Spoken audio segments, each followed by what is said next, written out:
Hello, everybody. Welcome to Bolt from the Blue. My name is Sam. This is a tarot reading just for you. Hopping in, we got wisdom from the Epics of Hind. These are some stories from the Hindu tradition. Ganga's cleansing.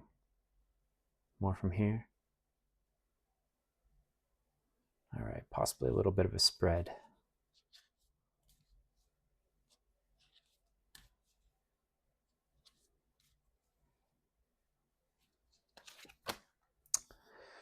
Vasudeva's anguish. More. Let's see. Lots of blue energy so far, lots of water energy.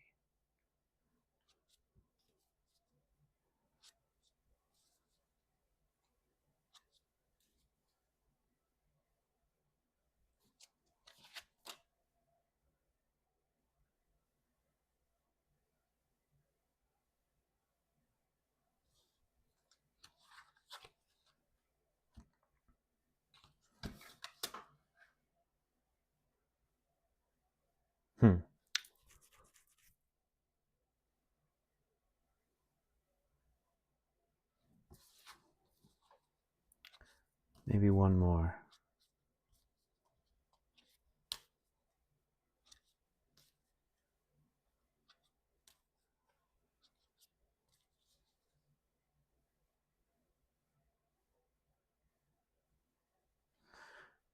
No, okay. I'm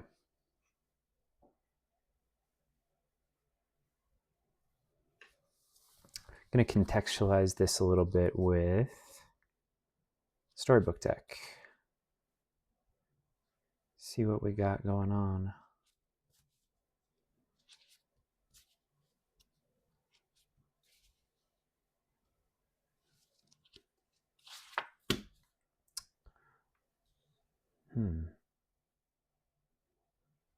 Herr Mozart dictating his requiem to Herr Salieri. It's card number 80.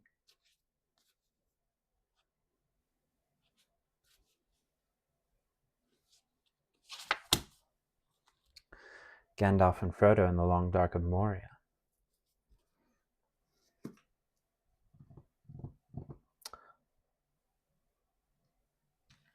All right, guys, we got Ganga's cleansing.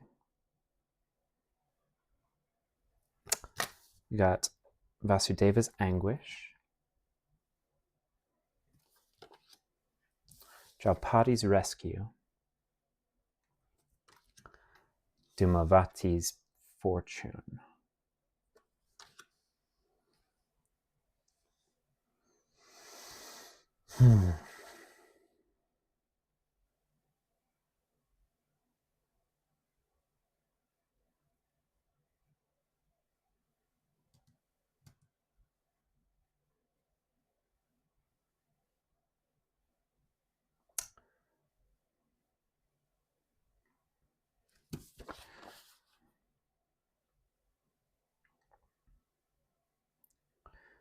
So, what I think is happening here is there's a kind of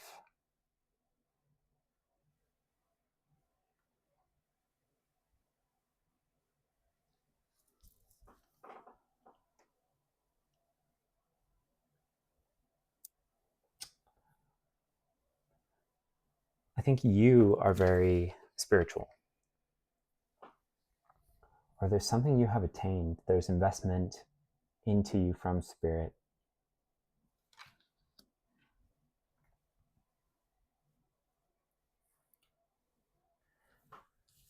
And you're supposed to birth something into this world, something precious. This doesn't have to be a literal child. But this is something that spirit is needing, is wanting you to carry over possibly treacherous waters. This is something you have birthed through calm, through focus, through meditation, through working on yourself, investing in yourself. making yourself healthy, virile, I want to say, vital, fertile, to birth this thing. You might know what this is. You might feel like you're in the treacherous waters right now.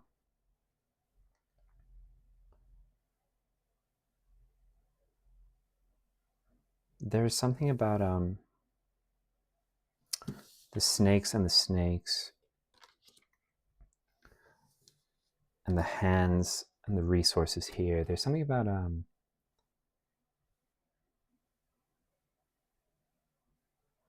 protection, resources, hands coming in to weave golden and white light around you, to enshrine you, to uplift you, to clothe you in the resources you need, the protection you need. You know, this is spiritually. With new contracts, you see these scrolls being proffered here.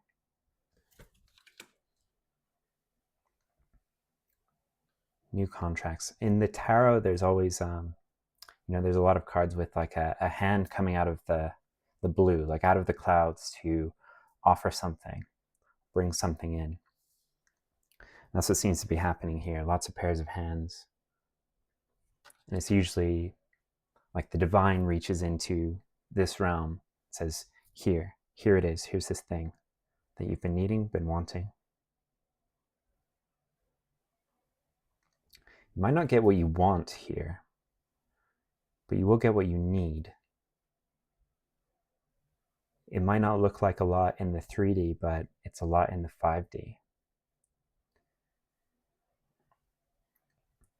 And I want to say that this brings a kind of death to old patterns.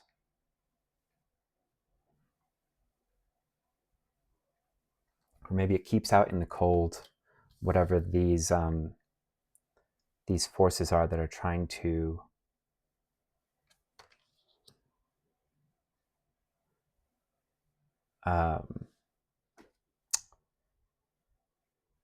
bring danger to whatever it is you're birthing into the world. There's also possibly like a maiden mother crone pattern going on. So Herr Mozart dictating his requiem to Herr Salieri. This is this card suggests journaling or writing, like automatic writing, channeling while you write. This is the primary way some people channel. So if you haven't tried this before, try it out. I think in this case, somewhere along the line in this process, you might be here, but you might be wondering, like, how do I move forward through these treacherous waters? Like, I know that spirit will always have my back. I've been promised these things, this protection, this up-leveling, this enshrinement, this support. How do I align myself with it? How do I receive it?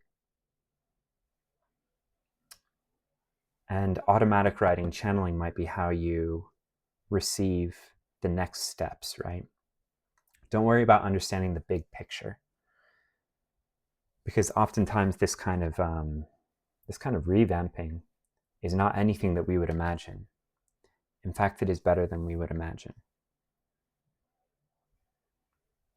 because we go through a process where we see that it wasn't what we had in mind necessarily, but it was exactly what we needed in the exact correct timing. Anything different wouldn't have sufficed. We wouldn't have learned and grown. And we might not have been ready for what we had asked for anyway. It might not have been the highest good. And we have card number 69, Gandalf and Frodo in the Long Dark of Moria.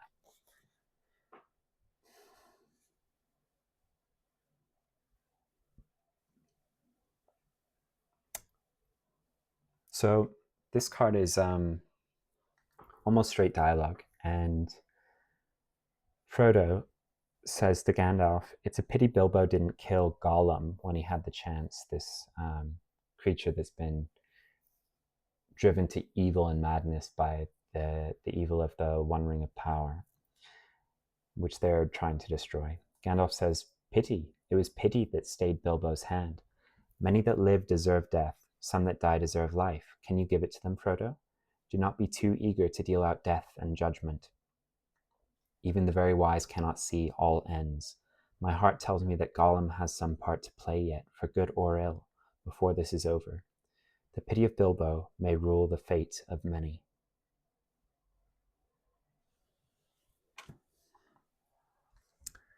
So along this process, you may have identified one or more perils to this thing that you're trying to bring into the world.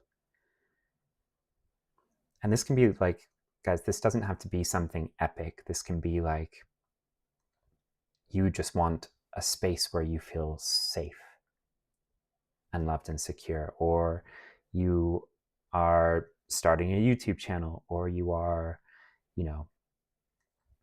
starting a new relationship, or this can just be like your spiritual journey, your inner child, whatever it is. You may have identified these perils to it and asked Spirit to eliminate them. You've asked God to take care of this stuff, and yet it still seems to be there.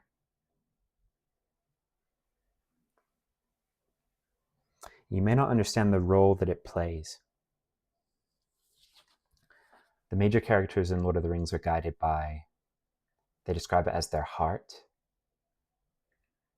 And by that, they mean their intuition, that part of them that is plugged into God, that is plugged into Spirit. So Gandalf says that his heart tells him that Gollum has some part to play yet, for good or ill, before this is over. If it weren't for Gollum, Frodo and Sam, spoilers for Lord of the Rings, could never have gotten into Mordor to destroy the ring. They would never have gotten to Mount Doom, and Frodo actually tries to keep the ring in the end. And without the conflict with Gollum, we don't know whether it would have been destroyed. So Gollum, despite being described as a wretched creature, despite ultimately succumbing to the evil of the ring and the greed, being a flawed person, a weak person in those terms, if you like, ultimately, if we're to look at it from a spiritual lens, we sometimes don't understand how God is using the wretched people around us. We might think, even on a grand scale, we might think like, how could Spirit allow these leaders to rise to power, right? It's faith that destroys the One Ring, that destroys this evil. And everyone plays a part, for good or for ill, before the story ends.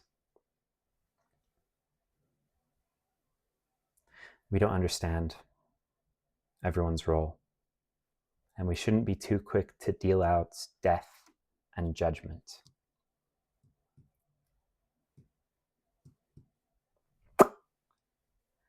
Yes. Any more from here?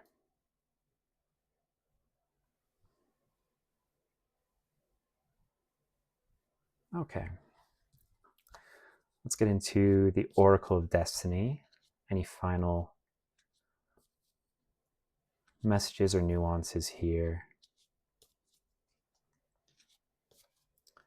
If it's your first time here, thank you for joining. It's great to have you here.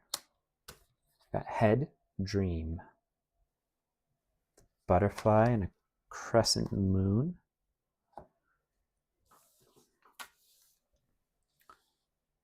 It's a recent message about a dream becoming more fully realized on the crescent moon, the next crescent moon from when you're watching this, the waning crescent.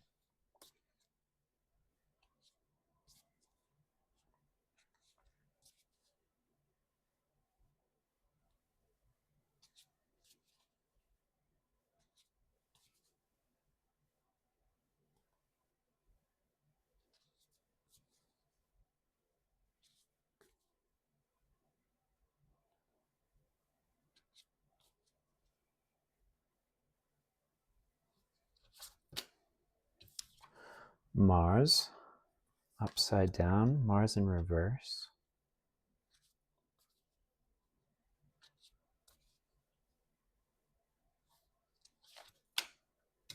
Monkey in reverse. I think I see where this is going. Any more? All right, so this is the solution to all of this, or the next step forward. The next beautiful step onto a higher timeline. Spirit knows it. You may not be able to discern it. And that's, no shade to you or your discernment. We have a necessarily, sometimes limited view. We can only see what we can see. And only through the lens of the experiences that we've had. So we may not see the same potential that Spirit sees. We may not see all of the parts at play. Even the very wise cannot see all ends, as Gandalf would say. That's why the next steps, it would be best to channel. And you may think, Sam, I am not a channel. I cannot do that. But sit down with a pen and paper, and in a Q&A format, ask questions to Spirit. And in the answers, just write what comes, okay? Just write what comes. Because Spirit wants to send you a little message, perhaps a little messenger.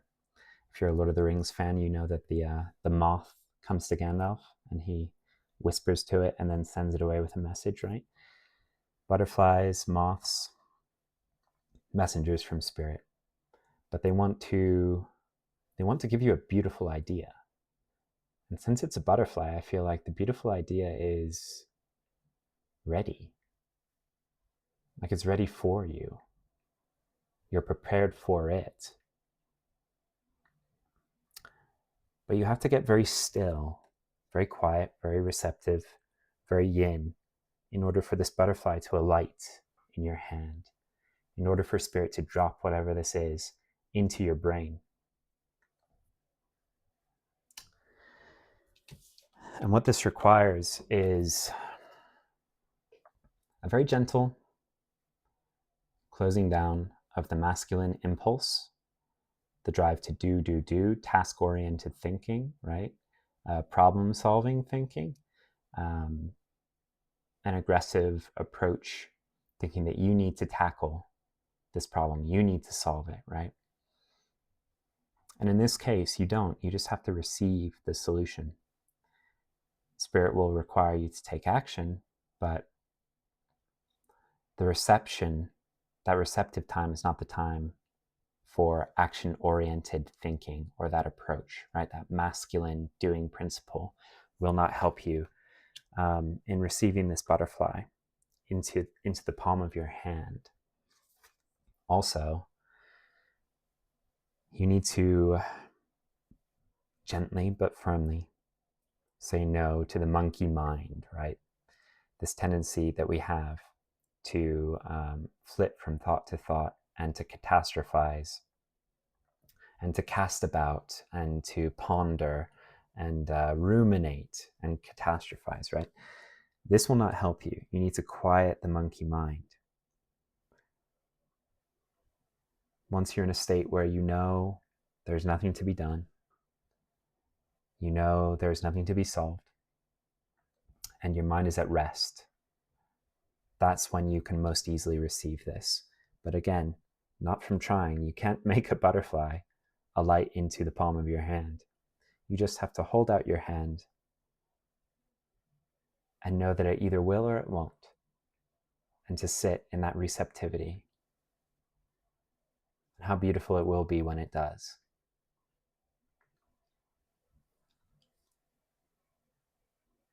That's the message for today, guys. Thank you for tuning in.